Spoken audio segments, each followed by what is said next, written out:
Here's a story from American history that's almost a parable. In 1898, the U.S. government began funneling tens of thousands of dollars into a project to create a flying machine. The project was run by Samuel Langley, the prestigious secretary of the Smithsonian Institution and an expert in the field of astronomy and aviation. On December 8, 1903, Langley's full-size piloted flying machine was brought out onto the Potomac River and launched from a gigantic floating catapult while the press and public looked on. It went up and it went right back down again, promptly crashed into the river, and Langley was heartily ridiculed in the press. Meanwhile, same time, out on a lonely stretch of land off North Carolina called Kitty Hawk, two brothers from Ohio named Orville and Wilbur Wright were getting ready to test their first flying machine.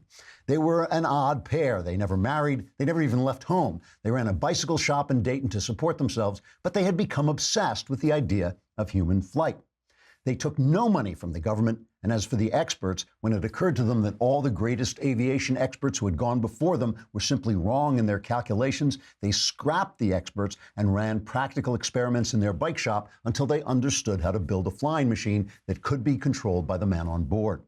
Their first powered flight 8 days after the Langley crash lasted 12 seconds and covered 120 feet, which is about half the length of a 747 jet. All the same, it may have been the most profound advance in human civilization since Columbus stumbled on the New World. Just to add to this parable, the story of the Wrights' first flight, one of the greatest news stories of the century, was not broken by the mainstream media of the day. The big papers either ignored the story or ran accounts so unfactual as to make no practical difference. The guy who first told the true story of the Wrights was an odd little beekeeper named Amos Root, who published a trade journal called Gleanings in Bee Culture. No kidding. It was the early 20th century equivalent of a blog, and it was Root who first told the world what the Wrights had accomplished. Even so, when the brothers attempted to sell their invention to the U.S. government a few years later, they got a form rejection slip and had to go overseas to look for buyers. Now, it's easy to draw a moral here about the unwieldy incompetence of government and the dishonest gormlessness of the mainstream media. But my question is this. How do government and the media get to the point where stagnant lack of imagination rises off them like a kind of swamp gas? And how can we avoid sinking into that kind of chronic stupidity? Also, how much can we laugh at them before we hurt ourselves? Trigger warning, I'm Andrew Klavan, and this is The Andrew Klavan Show. I feel hunky-dunky, life is tickety-boo. Birds are winging, also singing hunky-dunky-doo. Ship-shaped, tipsy-topsy, the world is zippity-zing. It's a wonderful day, hurrah, hooray! It makes me want to sing. Oh, hurrah, hooray! Oh, hooray, hurrah! All right, hooray, hurrah. Michio Kaku is here. He has written this just a fascinating book called The Future of Humanity. It's a pre-taped interview, really, really interesting guy talking about stuff that will blow your mind. Also, the mailbag is tomorrow. Woohoo. And that means get your questions in today about anything you want. Answers are guaranteed 100% correct and will change your life on occasion for the better. Go to thedailywire.com, press the podcast thing at the top, press the Andrew Klavan podcast, then press the mailbag, and just tap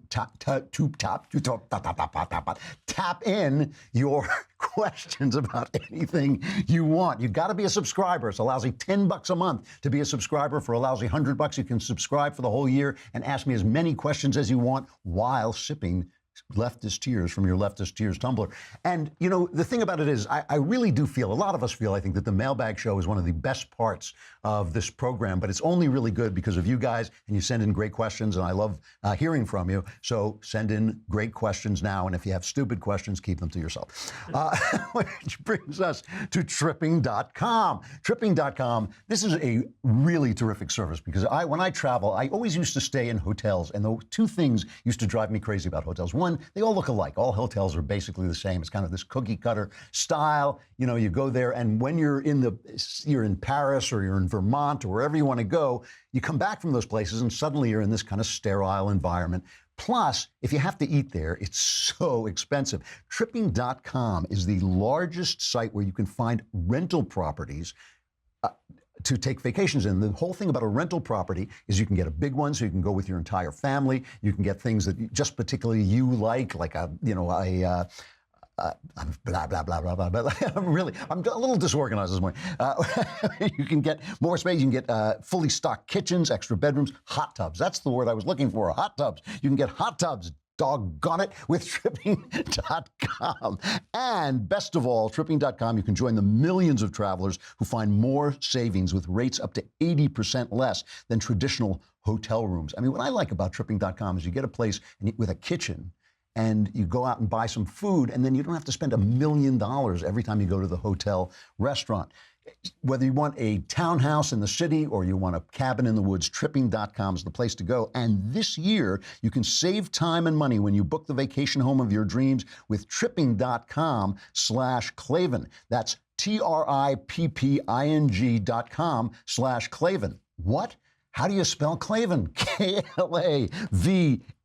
You can find your perfect vacation rental, Tripping.com/Klavan. This is going to be an exciting show to just see whether I can get to the end of it. It's going to be an amazing thing. So I have to address this Drudge headline. Drudge had this big red headline with a siren and everything. That Trump has announced he's running in 2020. Who didn't think he was running in 2020? I think he's just doing this because he knows it will spread panic through the Democrats, and they'll start fighting him now, wasting their energy and their time fighting a re-election campaign that they could wait for, while he's basically transforming the government into what it used to look like in 1776.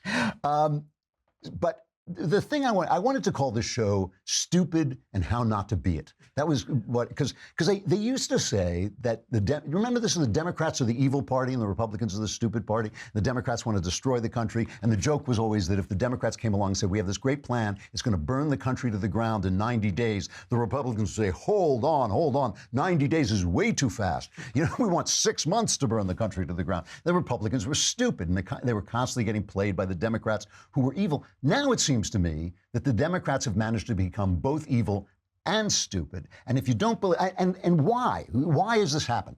Well, let me give you two quotes, okay? One is from Obama. You remember Obama? Was it Obama? Obama? I can't remember now that his legacy is just a smoking pile of radioactive ash blowing away on the winds of history.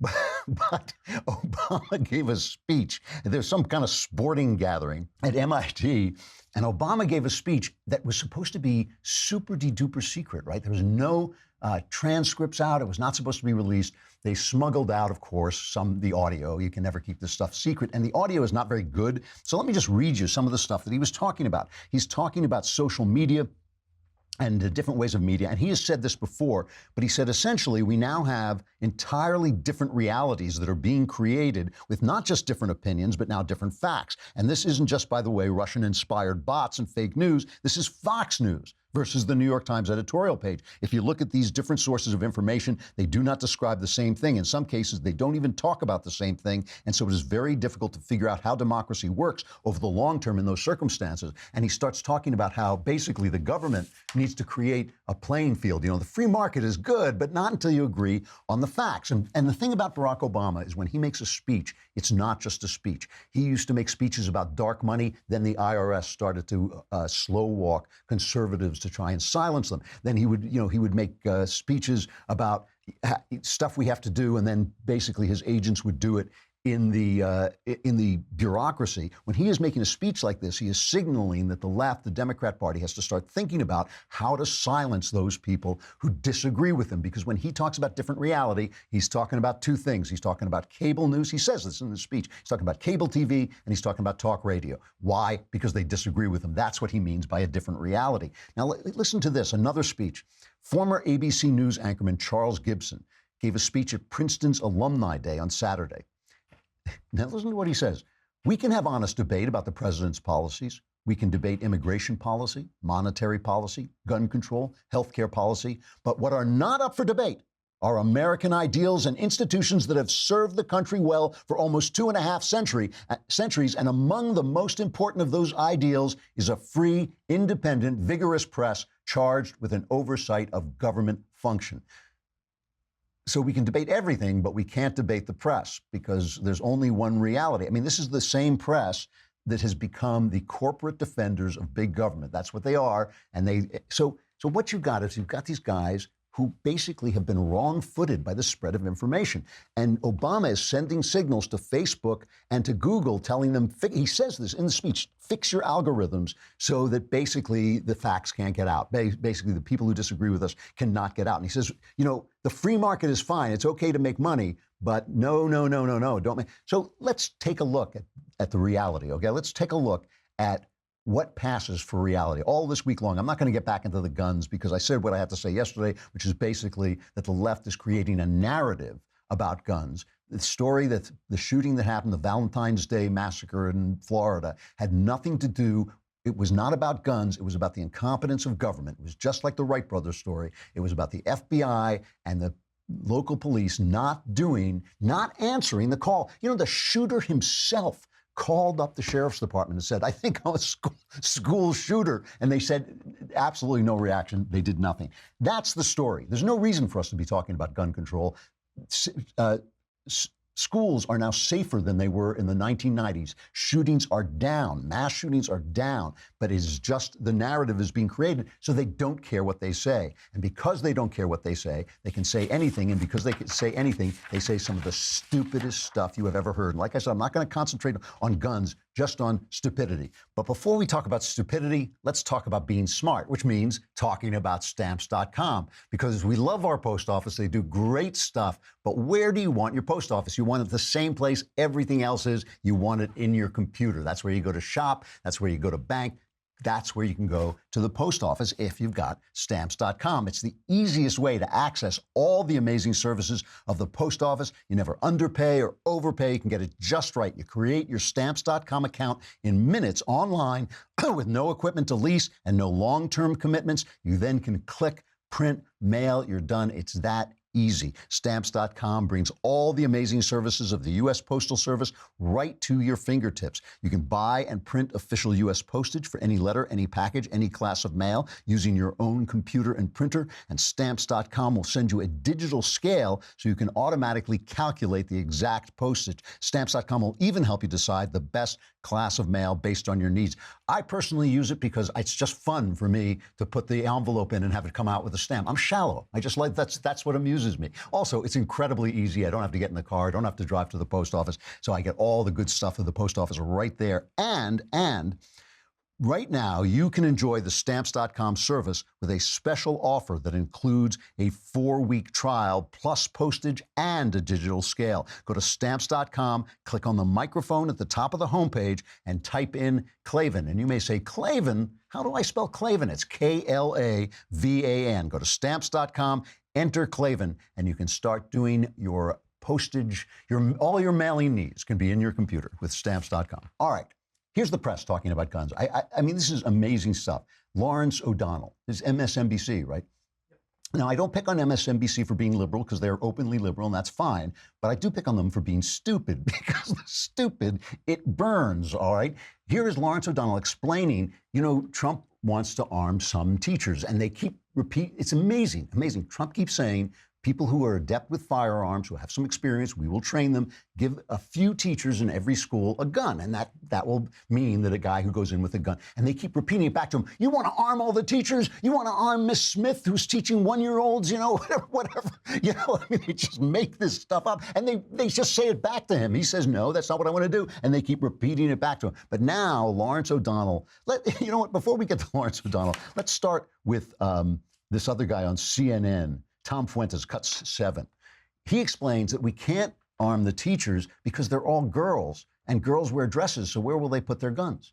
Listen to this. One of the things that people don't talk about, a lot of these schools, Sandy Hook had an all-female faculty, from principal to teachers.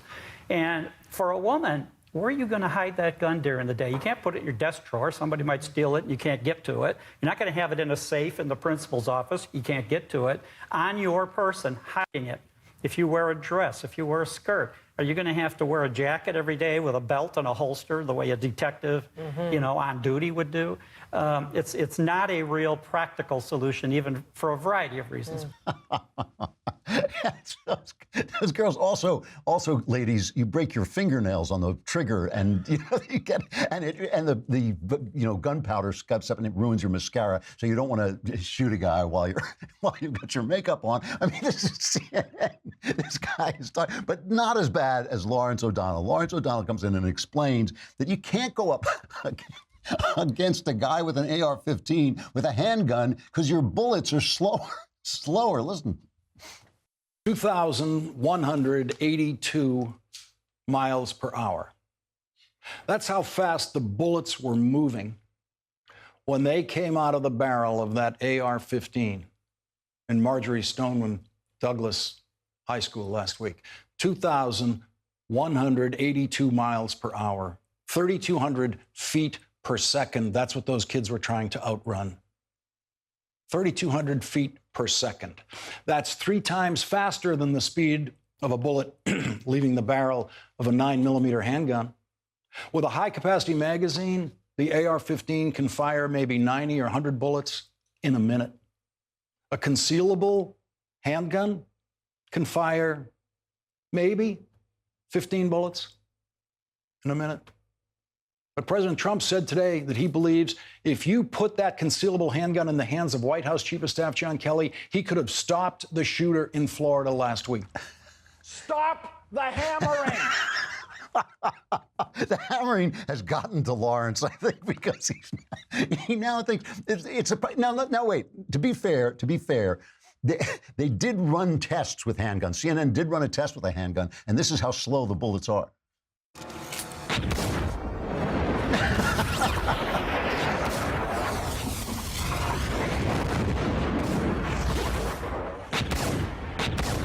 See, if President Trump had seen that, you can dodge the bullets from a handgun. That's the problem. All right. So teachers can't carry guns because they have skirts, and the handguns are too slow. Anyway, how do you get to this point where you're saying such idiotic stuff?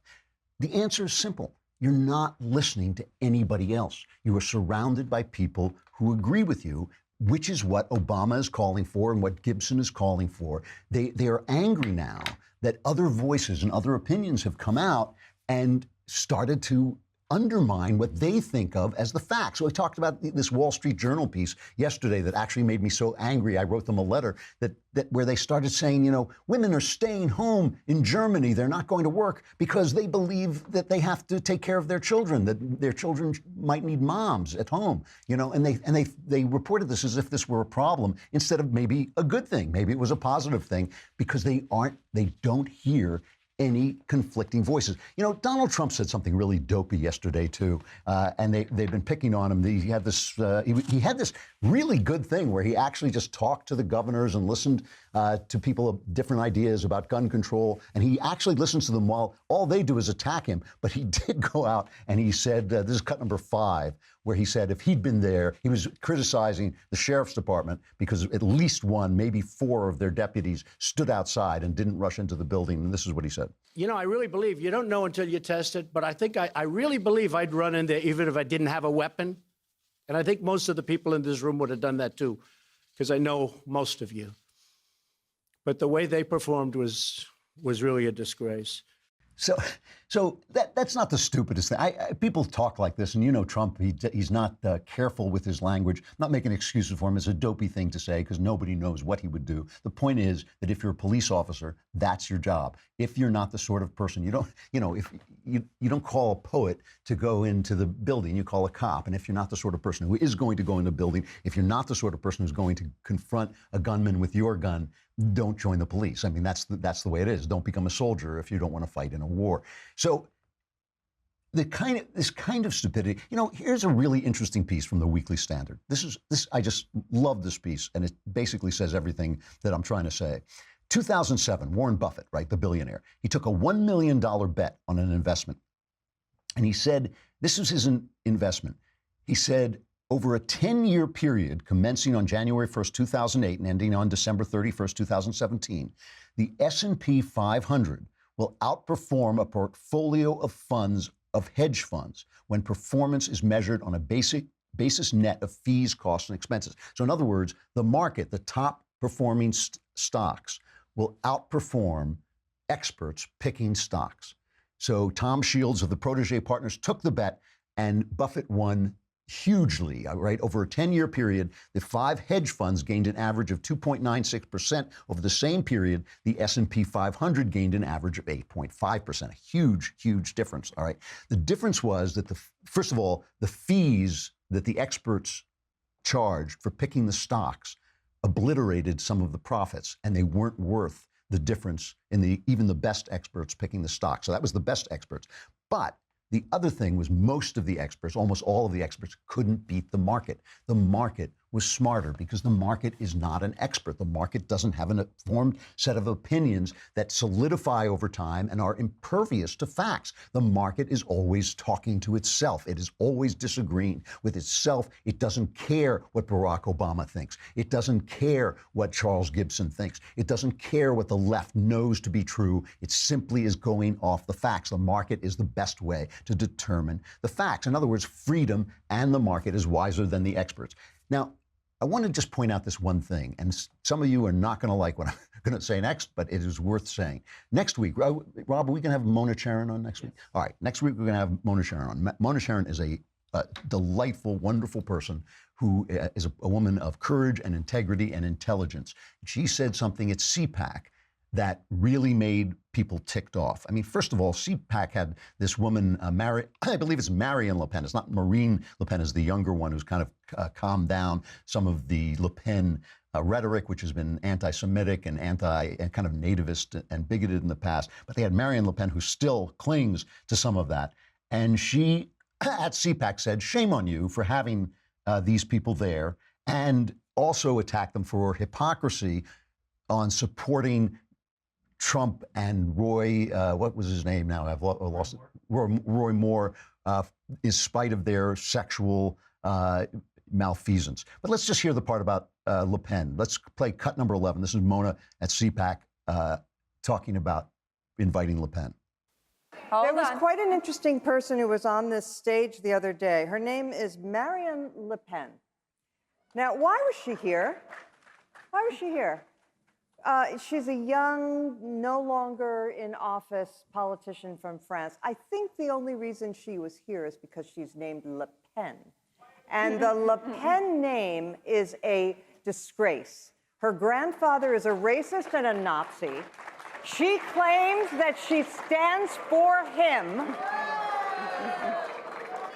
And the fact that CPAC invited her is a disgrace. So they're shouting her down, and they're chasing her, basically chasing her out of the building. And she's been very, very hard. She dislikes Trump. We've had her on before. I've kind of debated it with her. She does not give Trump any credit at all, and I'm going to talk to her about that. Now, I didn't disagree with this. I didn't see why the Le Pen woman should be there. I really didn't. But I did disagree with her about the sexual hypocrisy. I'm untouchable on this because I didn't think Clinton should be impeached for what he was doing either. I thought he was a dirtbag, but I didn't mean he was a bad president. And as I would say about Trump today, I said about Clinton then, he's just there to be the president. If he's doing a bad job, throw him out. If he's doing a good job, if he's being honest in the presidency, he should stay there. I said that about Clinton then. I did attack people for hypocrisy, like feminists, for their hypocrisy.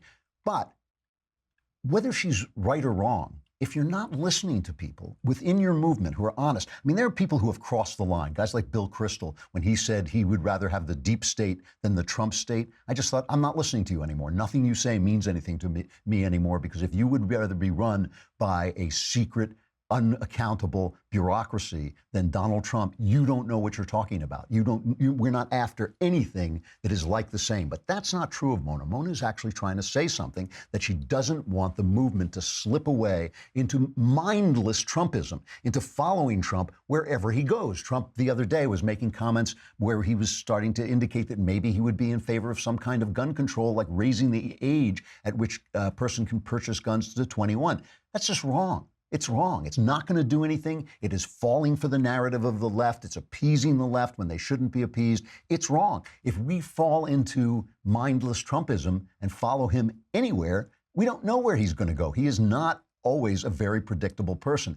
if we don't keep disagreeing with one another, if we don't keep listening to the voices that disagree with us, we are going to turn into the left, which has now managed to monopolize stupidity and it has already monopolized evil. It has now monopolized stupidity. We don't want to win that back. We want to stay an open party of people who disagree with some kind of civility. We can disagree intensely, but we want to disagree with civility and listen to the honest people in our party and on our side, or else we're going to turn into them. I mean, that would be the worst outcome of Donald Trump's election, because there's so much good that's come out of it and so much that could come out of it that's not so good. We have to be careful. All right, we're going to go in. We're going to listen to the interview with Michio Kaku, but I got to say goodbye to YouTube and Facebook.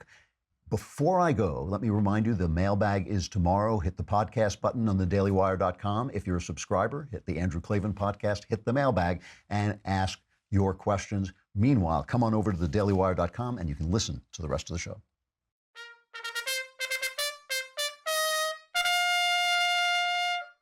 All right, this is a really interesting interview. Michio Kaku has written a book called The Future of Humanity, Terraforming Mars, Interstellar Travel, Immortality, and Our Destiny Beyond Earth. And it sounds like crackpot stuff, but I actually happen to know a lot about this stuff, and everything he says in the book is actually possible. Some of it may fail, some of it may not turn out to happen the way they think it's going to happen, but it is all absolutely possible. Michio Kaku is a theoretical physicist, futurist, and best-selling author. He's been featured on just about everywhere. He's on CBS and the History Channel, all the different channels. In physics, he is a co-founder of string field theory, a theory he says carries on Einstein's quest to create a single grand unified theory of everything. Let's listen to this interview about his new book, The Future of Humanity. First of all, Michio Kaku, thank you very much for coming on. I appreciate it. Glad to be on the show. A few years ago, I was reading a book on fake science, and it was talking about, various kinds of homeopathic medicine and magnets that control tennis elbow. And the last chapter was on space travel to Mars and how it will never be done. It'll never be accomplished. The difficulties are too great. Your book, The Future of Humanity, takes the exact opposite tack. You think it's coming, it's on the way. Is that right? That's right. I think we're entering a new golden age of space travel. Just 3 weeks ago, a private individual, Elon Musk, bankrolled a moon rocket that is physically capable of going to the moon on private funds. And the month before, in December, the President of the United States had an executive order. Yes, we're going to the moon, Mars, and beyond. This is not science fiction or fantasy anymore. We're talking about money on the table. From the private sector and the government, we are committed to go into outer space. Has something changed? Have there been developments in the past? I mean, it's been years since we went back to the moon. It's been decades now. What has changed that's made this possible? The change is, first of all, economics. You realize that the movie The Martian with Matt Damon cost more than an actual moon rocket sent by the Indian government to Mars. It cost $70 million to go to Mars, and the movie cost over $100 million. So Hollywood itself bankroll a Mars ship. That's how cheap things have come. And of course, Elon Musk, without taxpayers' money, without a dime of taxpayers' money, created the Falcon Heavy rocket, fully capable of putting the Dragon capsule around the moon. And he wants to bankroll a mission to Mars as well. And so prices have dropped. Also, rockets are now reusable. That didn't exist before. That's going to drop down the cost of space travel by a factor of 10. It costs $10,000 a pound to put anything in near Earth orbit. That's your weight in gold. Think of your body made out of gold. That's what it costs to put you in orbit. Now with the Falcon Heavy, we expect prices to drop by a factor of 10, $1,000 a pound to put you in orbit. Wow. Now, so you basically, in your book, The Future of Humanity, you basically say that this is a good thing that the private sector has gotten involved. You're happy about this? It's a good thing because I think a combination of private funds and government money is called for. And that's what's energizing this whole thing. Not just Elon Musk of SpaceX, but Jeff Bezos, the richest man in the world, the man behind Amazon, has created a private spaceport in Texas. He has his own fleet of rockets called Blue Origin, and he wants to set up an Amazon-like transport system between the Earth and the moon. So we're talking not just about one individual who dreams about going to the stars. We're talking about a fleet of Silicon Valley billionaires, including those from Google, who want to mine the asteroid belt. None of that happened back in the 1960s. So it's not deja vu all over again. It's a whole new ballgame. So, Jeff Bezos of Amazon, by the way, most of his wealth comes from me directly buying his books. But what is it? You just talked about mining asteroid belts. What's in it for businessmen? Is that what it is? Do they expect to find new kinds of ore or old kinds of ore? What are they looking for? Well, in the short term, it is profit. Let's be blunt about this. They're capitalists. They're not humanitarians. They're not missionaries. Right. They hope to mine the asteroid belt for rare earths that are crucial for the computer program. And so with rare earths, they hope to have a way to bankroll space exploration. However, they also have a mission, a vision. For Elon Musk is to become a multi-planet species because life is too precious to place on one planet.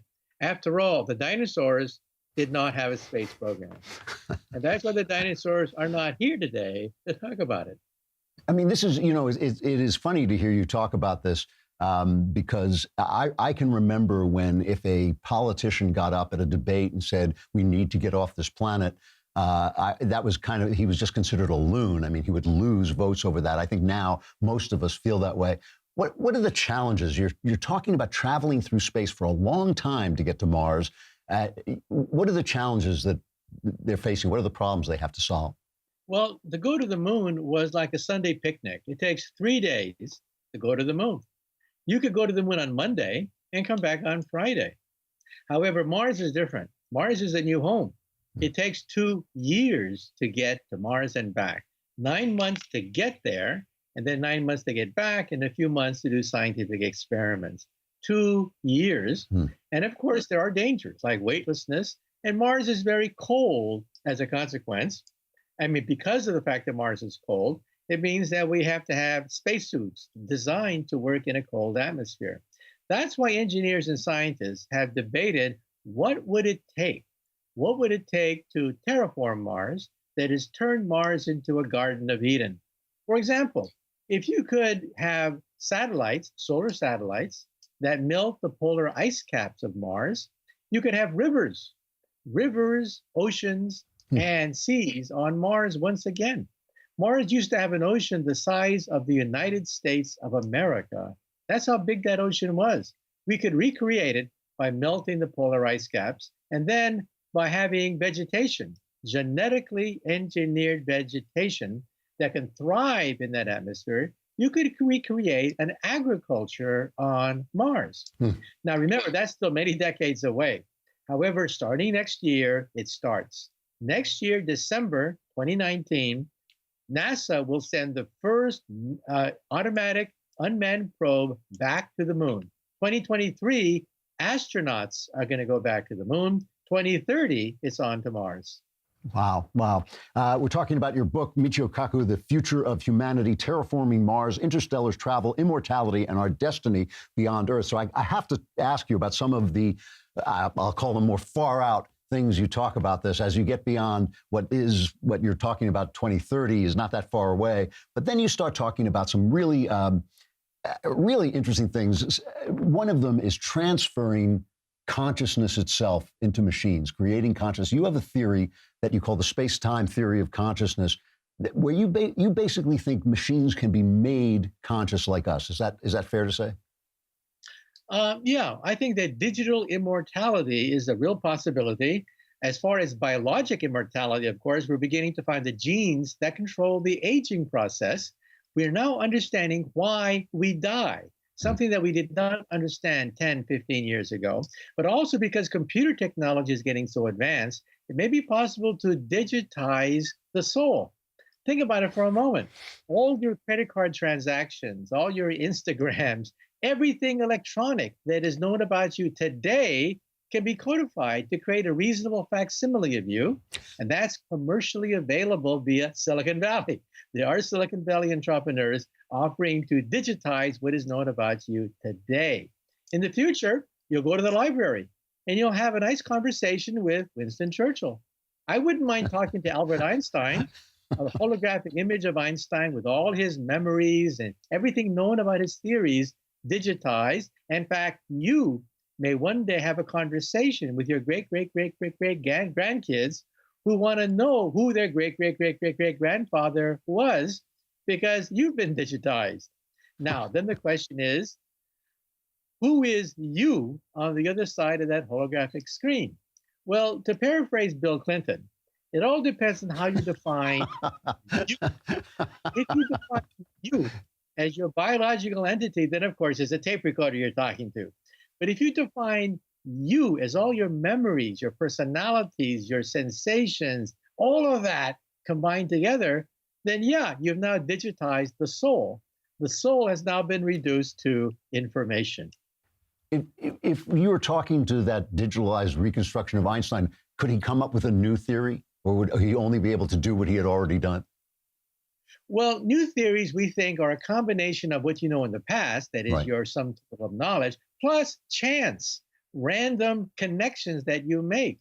So in that sense, yeah, a computer would be able to make original contributions, not because they're original, but because they can put two and two together from different points of view and come up with something new. Now, I personally believe that one day we'll take the connectome, that is the complete map of the human brain, and shoot it into outer space on a laser beam so that you'll reach the moon in 1 second, Mars in 20 minutes, and the stars in a few years. I call this laser porting your consciousness throughout the universe at the speed of light, without booster rockets, without accidents, without weightlessness, without radiation problems. And believe it or not, I personally believe that this could already exist. This is the most efficient way for aliens to shoot their consciousness across the universe without those stupid flying saucers and stupid UFOs. They do it with laser beams shot at the speed of light. There could be a superhighway right next to the Earth carrying billions of souls as they laser port across the universe, all consistent with the laws of physics, and we are too stupid to know it.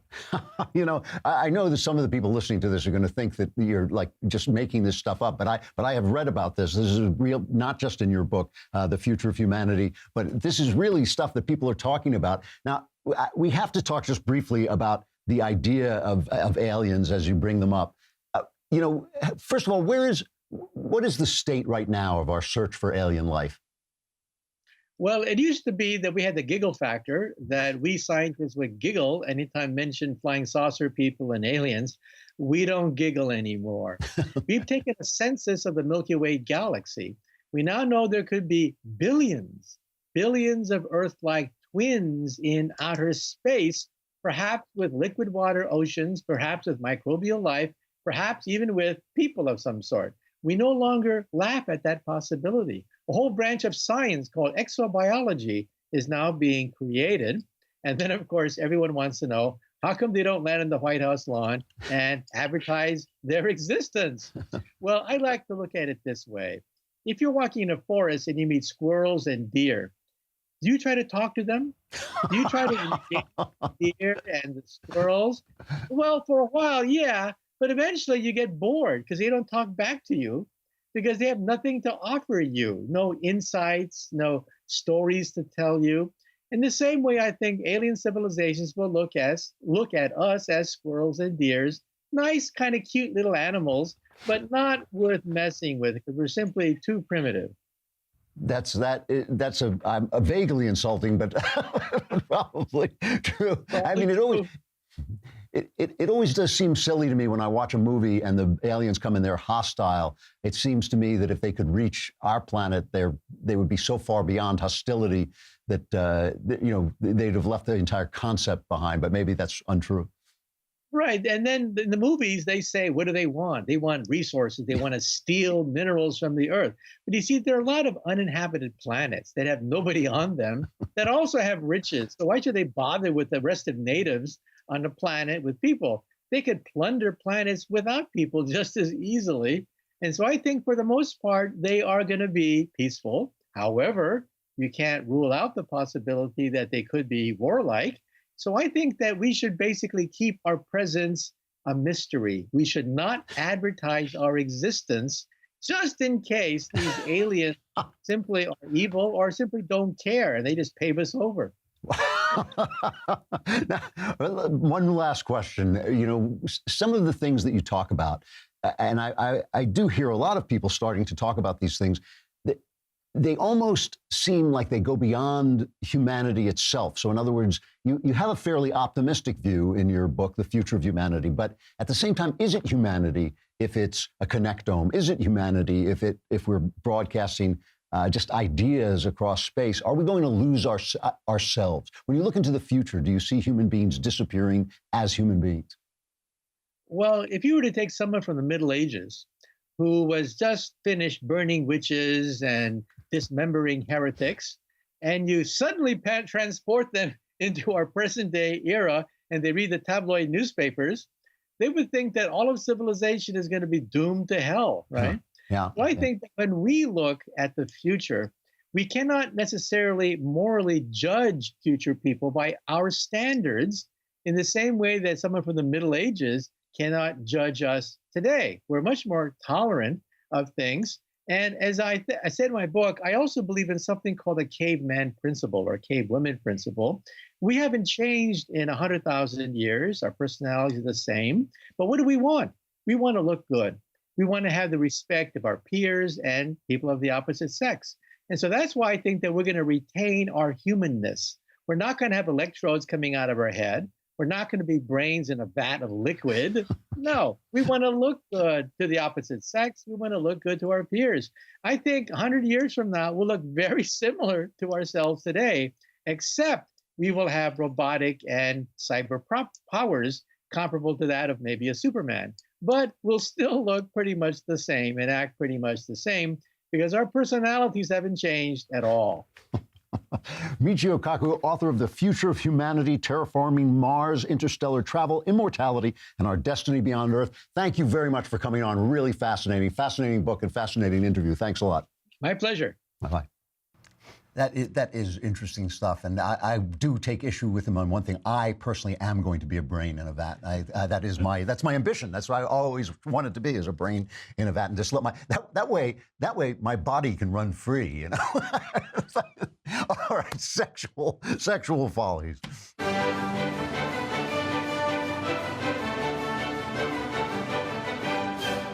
So this has been a particularly stupid week or stretch of time in this incredible mission that the left is on to prove that there's no difference between men and women, when maybe the first thing everybody learns in life is that there is a difference between men and women. I think that maybe like when you're 3 or 4, that's when you start to think like, oh, I get this. There's a difference between men and women. But they want to convince us that that it's wrong to pay attention to this. There was a meeting with that guy, James Damore. You know, he was, where was he speaking? It was in, I'm trying to think, it was Portland, I think. But anyway, he was speaking and they protest. He's the guy who said that at Portland State University. And he's the guy who said that possibly there were non-sexist reasons why women don't excel in tech, that they may not be all that interested in it. They may be more interested in people than in things. He was speaking on a panel at Portland State University. They were trying to pull out the plug. There is this, I just find this incredibly unfair, this transgender wrestler who is taking testosterone. He's transitioning from a woman into a make-believe man. And so he's beating all these women in wrestling because he's got testosterone being pumped into him, which is absurd. But one person got the difference between men and women exactly right. And that is at NBCnews.com. They have a little column called Think. And I believe the author is named Marcy Bianco. And she says the patriarchal race to colonize Mars is just another example of male entitlement. It's just like men to go off and colonize Mars. Damn it, you try to, you tell them to take out the garbage, and instead they colonize Mars. What the? She starts out, she's talking about Elon Musk and Jeff Bezos going into space. And she says,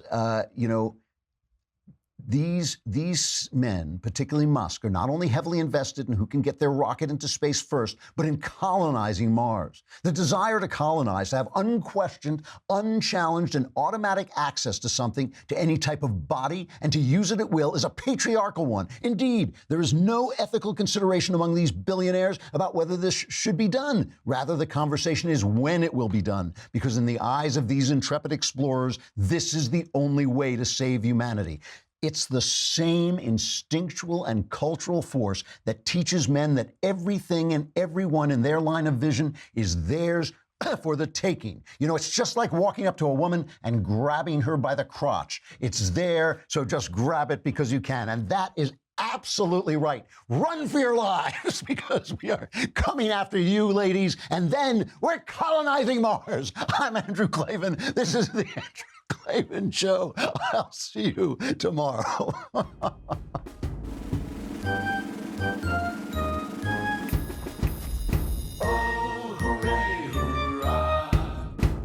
The Andrew Klavan Show is produced by Robert Sterling. Executive producer, Jeremy Boring. Senior producer, Jonathan Hay. Our supervising producer is Mathis Glover. Technical producer, Austin Stevens. Edited by Alex Zingaro. Audio is mixed by Mike Cormina. Hair and makeup is by Jesua Alvera. And our animations are by Cynthia Angulo and Jacob Jackson. The Andrew Klavan Show is a Daily Wire Forward Publishing production. Copyright Forward Publishing 2018.